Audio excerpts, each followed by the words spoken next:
Hey fellow detective, welcome back to my channel. Today we are delving into a less known but incredibly gruesome case from China. This case that involved poison, deceit, and ultimately tragedy.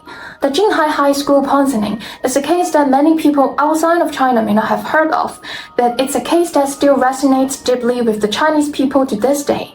In 1998, 7 high school girls were found dead in the dormitory, victims of a poisoning orchestrated by their classmate. It's a case that rocked the country and left many unanswered questions. Let's look into the case, but before that, please subscribe to my channel if you want to see more true crime stories.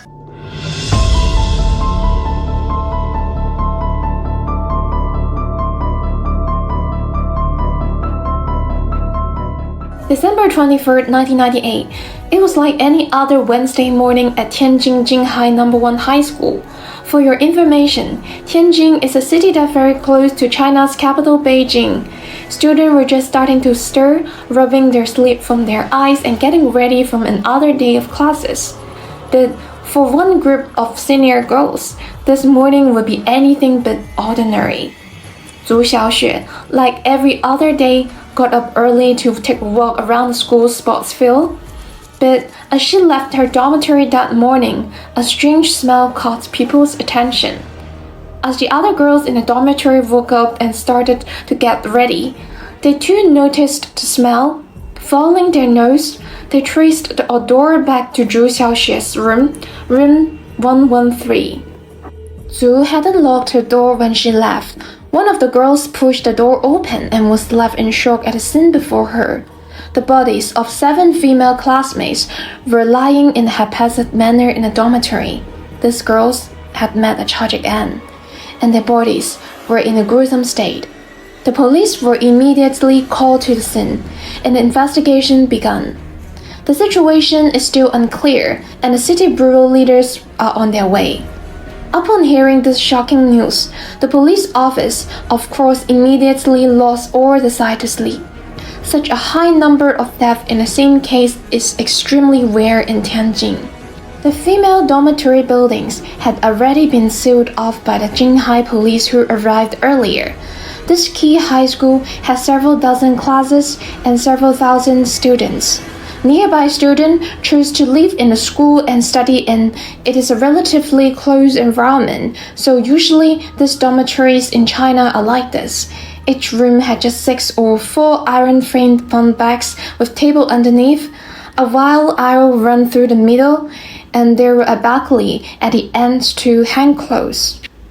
To give you more context here, living in school dormitories is a really common practice in China, especially for high school and college students. There are several reasons why high school students in China are prone to live in school dormitories. So first of all, because of convenience, many Chinese students have a heavy workload and often study late into the night. Night self-learning is a thing in China, so as Korea, students need to study till 9 or even later. This period also are ported by teachers. So therefore, it can be challenging for students to commute to school every day due to traffic and safety issues. Living in school dormitories can save students time and energy, allowing them to focus more on their studies. In fact, many schools have strict rules regarding lights out times and noise levels in their dormitories to ensure that students get enough rest and are not disturbed by others. Back to the case. Upon entering the dormitory, a strong pungent smell hit the police. Based on years of experience, their first thought was that the smell was unique to pesticides formulations. Looking around the room, their heart was suddenly gripped by the horrible scene, which strongly impacted their visual nerve. The bodies of 7 young girls were lying twisted and contorted in the room. Some curled up in a ball, their facial expressions twisted, their mouths still foaming with vomit, and they had lost control of their bowels and bladder before they died, obviously struggling in pain before death. One girl rolled under the bed and crawled on the ground, her hands still scratching the ground, and several scratches were evident on the ground. One body was leaning in a corner of the bed, tightly holding the blanket, staring at the ceiling with eyes open, as if anticipating the arrival of dawn. Another girl's body had messy hair and she was tightly gripping a cute plush toy. Her fingernails deeply embedded in it even in death. Intuitively, they died of acute drug poisoning, which took only a few minutes, with a maximum of no more than 20 minutes from the onset of the poison to death. The dosage should have been extremely high, with almost no struggling or time to call for help. After the toxicity took effect, breathing became extremely difficult, and they died immediately after symbolically rolling over a few times. If anyone could have managed to walk out of that dormitory and call for help, perhaps they would have seen the sun rise. They were just 18 years old high school students with only half a year left before the college entrance examination, hoping to realize their dreams. However, they died in such a painful way in the dormitory. Everyone present was filled with sorrow. Samples of vomit, residues in cups, and fingerprints were extracted from the scene and sent to a laboratory for analysis. Upon careful observation of several females' bodies, a shocking feature was discovered. Their pupils had sharply contracted to the size of a pin, and their white eyeballs were unusually prominent, a terrifying sight. What kind of poison caused such a string pin-like pupil? There was also a mystery. There were 8 beds in the dormitory, but only 7 female bodies were found. Who was the surviving girl? Why did she manage to escape this disaster? Other questions kept arising. Which toxic substance was consumed and who poisoned them? The only surviving female student among the 8 roommates was quickly found and isolated for investigation. She was Sue, the girl we've just mentioned in the very beginning. The investigation results were released the next day, revealing that the 7 girls died from organophosphate poisoning. So, organophosphate are used as medications, insecticide, and nerve agents as a weapon. The toxic pesticide, methylmetaphos, also known as 3911, was found in the stomachs of the girls in their vomits and in their drinking cups. Methylmetaphos is a first-class highly toxic pesticide, a transparent and slightly smelly oily liquid. Only a lethal dose about 2 mg can take people's life within 10 minutes. After entering the human body through the digestive tract, respiratory tract or skin, methylmetaphos will lead to respiratory depression and circulatory failure, eventually causing respiratory muscle paralysis and pulmonary edema, leading to death. During the girl's autopsy, a garlic-like odor detected, along with extremely contracted pupils, vomiting, incontinence, low blood cholesterol level, and obvious pulmonary edema in the organs, all corresponding to the detected methylmetaphos component.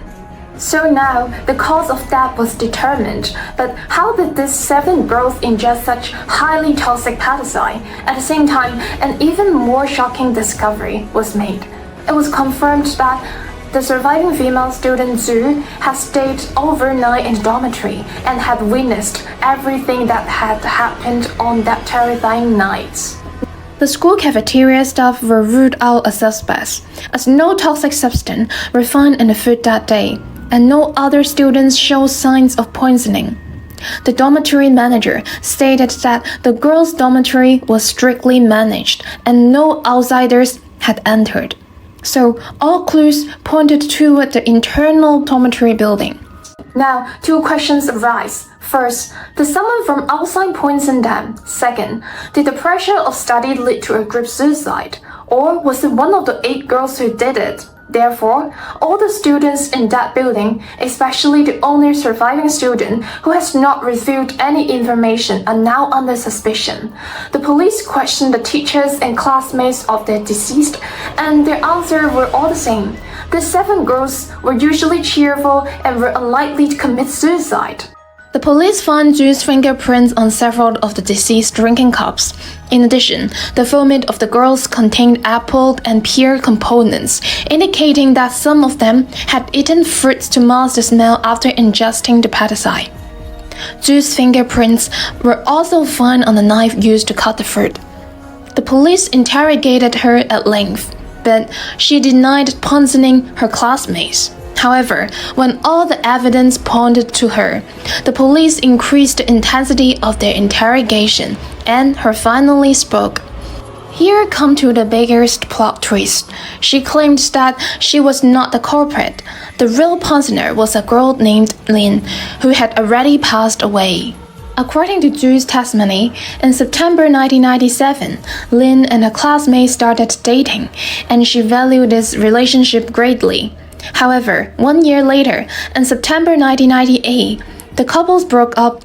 From that point on, Lin became depressed and even developed suicidal thoughts. On December 22, Lin asked her to buy some pesticide for her. She agreed to help. Regarding the reason for buying the pesticide, Zhu gave several inconsistent versions. At Lin's request, she went to a store and bought a 0.5 bottle of pesticide called methylminifos, as well as a cup for mixing the pesticide. After finishing their class for the day, the 8 girls returned to their dormitory. At 10 p.m. that evening, Lin told Zhu that she was going to commit suicide by drinking the pesticide, but she would be lonely if she died alone, and asked Zhu to help poison the other 6 roommates so that they could all go to the afterlife together. Because taking the pesticide would be painful, Lin instructed Zhu to take care of everyone after they drink it and not to let them make any noise or attract attention. Incredibly, Zhu agreed to the request. That night, Lin took out the cup containing the pesticide and told her roommates, "This is a preventive medicine for tuberculosis that I brought from home. Let's all drink it together." At the time, tuberculosis was rampant at Jinghai High School, and several students in other classes had delayed their studies due to the disease. For students at the time, the college entrance examination was the only opportunity to change their life, and if their studies were affected, their life would be ruined. Therefore, they were extremely anxious and fearful of tuberculosis. So when they heard that it was a preventative medicine for tuberculosis, the girls did not refuse. When the cup was opened, a pungent smell spread throughout the dormitory. However, out of trust for Lin, the girls drank the medicine without hesitation, and during the foul smell, Lin also drank it afterwards. After a brief struggle, 7 girls died in agony. However, instead of leaving the dorm room, Zhu spent the night sleeping among the 7 corpses until the morning sun peeked through the window. Her confession had changed many times over the course of the investigation. However, as the full details of her confession have not been released, we can only rely on the court's official account of the crime. According to the court, Lin was primarily responsible for the death of the 6 victims, while Zhu was found guilty of aiding and abetting. But how did the courts determine that Lin was the mastermind behind the crime, given that she was already deceased? In an interview with the judge who presided over the trial, stated that the key evidence included Lin's suicide notes, the on-site investigation records, and the autopsy report. One of the critical pieces of evidence was the suicide notes found under Lin's bed. "My best friend, please live well. I'm sad and I don't want to and can't bear to accompany you any longer.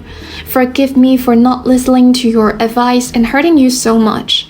Everything that happens today is my fault. Don't hate me, don't blame me." On December 24, 1998, Zhu was apprehended by the police.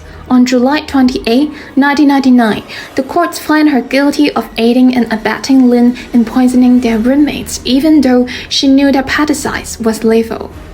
This was considered a form of criminal inaction. Zhu was convicted of intentional homicide, but due to her status as a minor at the time of the crime, she received a reduced life sentence. However, Zhu was eventually released from the prison after serving 15 years and came out in 2014 already. After changing her name and identity, she married and had children like any other ordinary person before eventually disappearing into the vast sea of people. I would really love to know what you guys thought about this case. Thank you guys so much for watching and see you in my next video.